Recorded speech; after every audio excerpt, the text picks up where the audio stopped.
Bom dia, meu amigo do canal JSTV, tá tudo bem? Tá tudo tranquilo? Eu sou o Jonas Stelman, eu tô chegando nessa manhã com o mundo de informações para deixar você extremamente bem informado. Então, ó, já chega deixando o like, inscrevendo-se aqui no nosso canal, que é importante demais pra gente, é muito importante pro nosso crescimento, porque tem reencontro de Bahia e Flamengo, Rogério Ceni e Felipe Luiz, Everton Ribeiro e Arrascaeta. Teremos jogo importante hoje na Arena Fonte Nova e grande parte da imprensa tá dando como se fosse favas contadas de que o Flamengo vai ganhar com tranquilidade do Bahia, porque o Bahia tem 12 desfalques. Futebol, ele é sagaz. Futebol, ele não tem não é uma matemática correta, certa, enfim. Eu falei com alguns amigos aqui, volto a frisar, que esse é o tipo de jogo que o Bahia cresce e é o tipo de jogo que o Flamengo gosta de flamengar, como a torcida do próprio Flamengo, ela costuma falar. Então, diferente do que muitos jornalistas estão falando, eu não tô botando como uma fava, né? Favas contadas do jogo de hoje, muito pelo contrário, 45 mil ingressos já vendidos, ingressos esgotados, meus amigos. Então, assim, vai ter torcedor para empurrar como sempre. Provavelmente teremos um recorde de público na Arena Fonte Nova. Então, né, torcida do Flamengo não vai achando que vai ser um jogo fácil, tranquilo, porque não vai ser. Não vai ser. Tá bom? Vou trazer pra vocês aqui a escalação e o confronto. Antes disso, falar sobre o treino do Bahia, que na manhã de ontem, né, de sábado, fez o último treino antes dessa partida contra o rubro-negro carioca pelo Campeonato Brasileiro. A preparação do tricolor para essa partida durou 2 dias e foi encerrada, né, nesse trabalho tático comandado pelo Rogério Ceni nesse sábado. Os jogadores do sistema defensivo também passaram por uma atividade específica ali com o Nelson Simões, né, que é auxiliar responsável por esse treinamento. Entre suspensos, vetados, departamento médico, 12, meus amigos. Assim não, 12, 10, 12 desfalques do Bahia. Tem boa notícia também, tá, pro Rogério Ceni. É o Azevedo, volta aí após cumprir suspensão. Acho que é importantíssima essa volta do Azevedo por conta do que vai ser o jogo, né, que vai ser muito disputado no meio-campo, muito pegado no meio-campo. E uma notícia de última hora que foi a volta do David Duarte, tá? O David Duarte tinha esse problema, né, lá na zaga.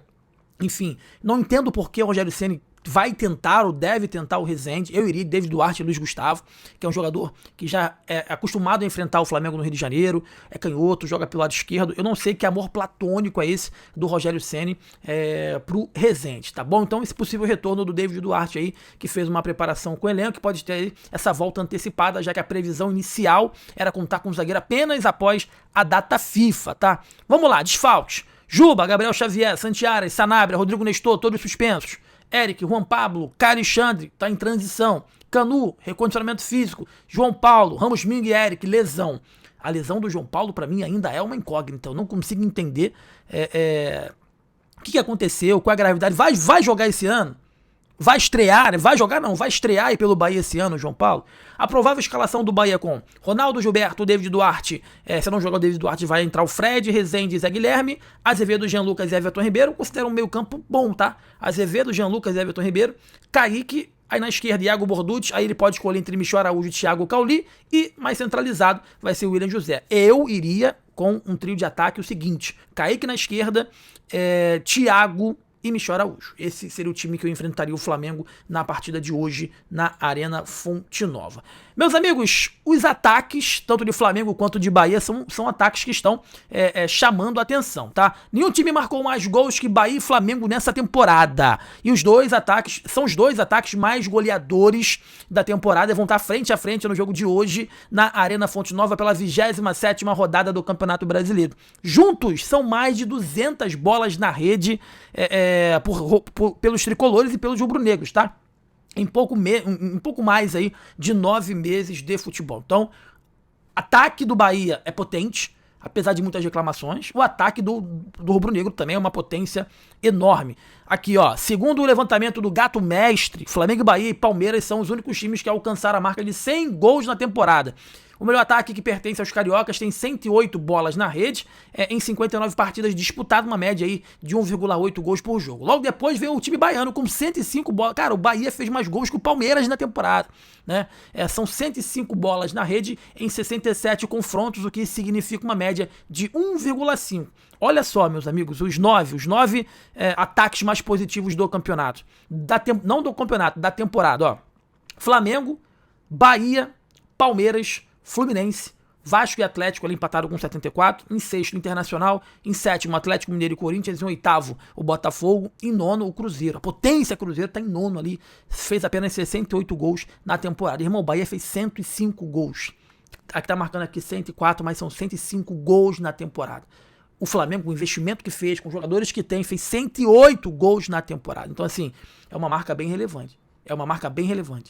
É isso aí, tanto o Bahia quanto o Flamengo aplicaram algumas goleadas que ajudaram bastante com que esses números, né, eles pudessem de alguma forma crescer, né? O Bahia fez 6-0 no Colo-Colo, aliás, 5-0 no Colo-Colo, calma aí, fez 6-0 no Colo-Colo, 5-0 contra a Jacuipense e Confiança em jogos do Campeonato Baiano também, respectivamente, Campeonato Baiano e Copa do Nordeste. Já o Flamengo aplicou uma goleada histórica contra o Vitória de 8-0 no Campeonato Brasileiro e venceu o Juventude por 6-0 e o Fortaleza por 5-0, o que fez aí o rubro-negro também alcançar uma marca grande em relação a gols feitos. Do lado tricolor, a esperança para alguns, para outros não, é o William José. O atacante marcou 13 vezes em 2025, né? Fez 13 gols, hein? Achei que era menos. E divide a artilharia do Bahia na temporada com o Luciano Rodrigues, que já deixou o clube, né? A venda mais cara da história do futebol do Nordeste. A sequência da lista de goleadores tem Thiago, jovem formado na base do tricolor, e Eric Pulga, que tá machucado. Então, o William José tem 13 gols, Eric Pulga e Thiago com 8, e depois vem Gianluca e o Eric com 7 gols. O Eric, que perda essa foi o Eric, hein, cara? Que perda. Já pelo lado do Flamengo, a artilharia tem Arrascaeta com 19, Pedro com 13 e Luiz Araújo com 11. Os três aí estão à disposição do técnico Felipe Luiz para poder enfrentar o Clube de Regatas do Flamengo hoje, nesse domingo, na Fonte Nova. E uma preocupação da Fonte Nova é o gramado. No último domingo, o gramado da Casa de Apostas Arena Fonte Nova foi alvo de críticas na partida contra a equipe do Palmeiras, que terminou 1-0 para o Esquadrão, tá? Nessa sexta-feira, foi 2 dias antes da partida de hoje, né? Enfim, a administração da Fonte saiu em defesa do piso e garantiu boas condições para o jogo de hoje. Na súmula entre Bahia e Palmeiras, o árbitro Anderson Daronco registrou que o gramado não estava em boas condições e que apresentou tinta verde para cobrir aí algumas imperfeições, tá? Milena Andrade, gerente de operações da Fonte Nova, contudo garante que o campo em condições adequadas para poder jogar futebol. Tá vendo algumas fotos aqui, tá bem feio, e a tendência é que novamente seja pintado, né? Ele tá com aspecto de queimado, né? E a Milena, ela explicou o seguinte, que a mudança da coloração se deve a uma manutenção programada, mas que ela não altera parâmetros de qualidade do campo, tá? Abre aspas aí para Milena, ó. A gente tem um calendário, um cronograma de atividades planejadas para o gramado, respeitando a janela entre os jogos. Nesse momento, o gramado não tem um verde habitual, mas o que a gente consegue assegurar é que, para o gramado, não se observa, se afere pela questão estética. A gente afere por parâmetros técnicos, que são a atração, umidade, compactação e resistência do gramado, tá bom? A qualidade do gramado, tecnicamente, permanece inalterada. Todos os parâmetros estão sendo respeitados. Visualmente, a gente não tem o verde usual, mas logo em breve vamos ter esse verde novamente, completou a Milena, tá? A gerente de operações aí da Arena acredita que o verde habitual do gramado vai ser restabelecido durante essa semana de outubro, com a paralisação dos jogos em razão da data FIFA. Milena, obrigado, show de bola, mas não é de agora que esse gramado aí, né, é alvo de críticas. Início do ano foi a mesma coisa. Enfim, é uma arena de Copa do Mundo, né? Tem que ter todo o cuidado. E detalhe, não tem muitos jogos aí não, cara. É só o Bahia que joga aí. Imagine se fosse o Maracanã que joga Fluminense toda a rodada, Flamengo, quando é clássico é Botafogo, é Vasco da Gama. A Arena Fonte Nova era pra estar com um gramado excelente, porque só joga o Bahia, cara. O porquê que ficou assim? Qual foi o problema? Foi mudança de temperatura? Enfim, isso prejudica o time da casa, porque o Bahia é um time extremamente técnico que precisa que essa bola gire com qualidade, né? E nesse jogo vai enfrentar um Flamengo que também gosta de jogar dessa forma, então as duas equipes terão problemas, tá? Espero que efetivamente ele esteja feio, mas esteja jogável, tá bom? Meus amigos, reencontro, Bahia e Flamengo, Flamengo e Bahia, Everton Ribeiro e Arrascaeta, Felipe Luiz com o Rogério Ceni, os dois já trabalharam juntos, né? Um como treinador e outro como lateral esquerdo em atividade, e hoje teremos um jogo bem difícil. Se engana, quem acha que vai ser um jogo fácil para o Flamengo. Conhecendo bem o Flamengo, conhecendo bem o Bahia, eu acho que vai ser um jogo bem complicado na Arena Fonte Nova. A tendência é que tenhamos um jogo nervoso, pegado e um jogo bem disputado. Antes de sair, deixa o like, inscreva-se que é importante demais pra gente. É muito importante pro nosso crescimento. Eu sou o Jonas Stelman, esse é o JS TV, um forte abraço pra você. Valeu!